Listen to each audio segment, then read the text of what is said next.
കോഴിക്കോട് സ്വദേശി ദീപക് ജീവനൊടുക്കിയ കേസിൽ യുവതിയുടെ ആരോപണം തെറ്റെന്ന് റിമാൻഡ് റിപ്പോർട്ട്. CCTV ദൃശ്യങ്ങളിൽ നിന്നും അസ്വാഭാവികമായി ഒന്നും കണ്ടെത്താൻ കഴിഞ്ഞില്ല. സംഭവത്തെക്കുറിച്ച് യുവതി എവിടെയും പരാതി നൽകിയിരുന്നില്ല എന്നും റിമാൻഡ് റിപ്പോർട്ടിൽ പറയുന്നു. കേസിൽ അറസ്റ്റിലായ ഷിംജിതയ്ക്ക് ജാമ്യം നൽകിയാൽ മറ്റ് സ്ത്രീകളും സമാന പ്രവർത്തികൾ ആവർത്തിച്ച് ആത്മഹത്യയുണ്ടാകുമെന്ന വിവാദ പരാമർശവും റിമാൻഡ് റിപ്പോർട്ടിലുണ്ട്. ഷിംജിതയുടെ ജാമ്യാപേക്ഷ കുന്ദമംഗലം കോടതി ശനിയാഴ്ച പരിഗണിക്കും. അതേസമയം റിമാൻഡിൽ തുടരുന്നതിനിടെ ഷിംജിതയും പോലീസിൽ പരാതി നൽകി.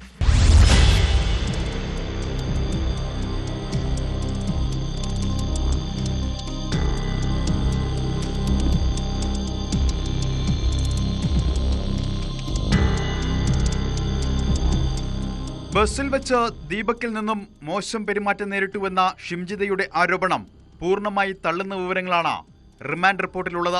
ബസ്സിൽ വെച്ച് അസ്വാഭാവികമായി ഒന്നും സംഭവിച്ചിട്ടില്ലെന്നും CCTV ദൃശ്യങ്ങൾ പരിശോധിച്ചതായും റിപ്പോർട്ടിൽ പറയുന്നു. ബസ്സിൽ വെച്ച് ദീപകിനെ ഉൾപ്പെടുത്തിയുള്ള 7ഓളം വീഡിയോകളാണ് ഷിംജിത മൊബൈലിൽ ചിത്രീകരിച്ചത്. ഇവ ഫേസ്ബുക്ക്, ഇൻസ്റ്റഗ്രാം തുടങ്ങിയ സമൂഹ മാധ്യമങ്ങളിൽ പങ്കുവച്ചതായും കണ്ടെത്തി. ദുരനുഭവം നേരിട്ടെന്ന് പറയുന്ന പ്രതി താമസിക്കുന്ന വടകരയിലോ സംഭവം നടന്നു എന്ന് പറയുന്ന പയ്യന്നൂർ പോലീസ് സ്റ്റേഷനിലോ അധികാരപ്പെട്ട നിയമകേന്ദ്രങ്ങളിലോ ഇതുമായി ബന്ധപ്പെട്ട് പരാതി നൽകിയിട്ടില്ല.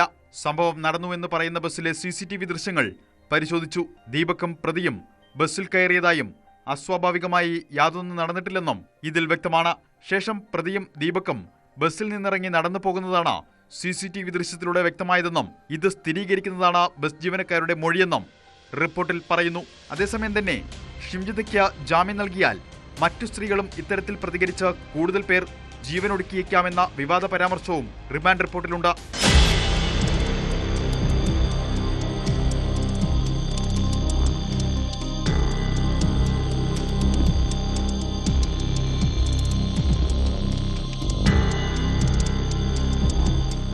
കഴിഞ്ഞ തിങ്കളാഴ്ച തന്നെ ഷിംജിതയുടെ ഫോൺ കസ്റ്റഡിയിലെടുക്കുകയും പ്രാഥമികമായി മൊഴി രേഖപ്പെടുത്തുകയും ചെയ്തിരുന്നു.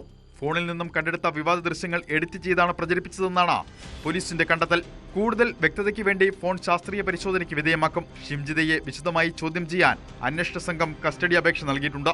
അതേസമയം തനിക്ക് ബസ്സിൽ വെച്ച് ലൈംഗിക അതിക്രമം നേരിട്ടു എന്ന പ്രാഥമിക മൊഴിയിൽ ഉറച്ചു നിൽക്കുകയാണ് ഷിംജിത. ദീപക് ലൈംഗിക അതിക്രമം നടത്തിയെന്നും തെളിവിനായാണ് ദൃശ്യങ്ങൾ പകർത്തിയത് എന്നും ഷിംജിത മൊഴി നൽകി.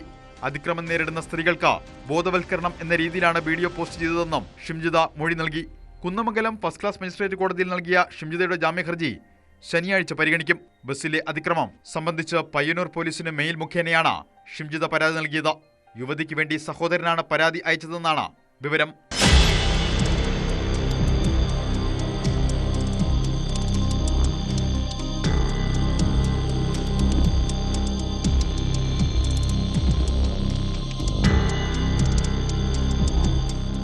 ന്യൂസ് 18 കോഴിക്കോട്. കൂടുതൽ വാർത്തകൾക്ക് News 18 Keralam YouTube channel subscribe ചെയ്യുക.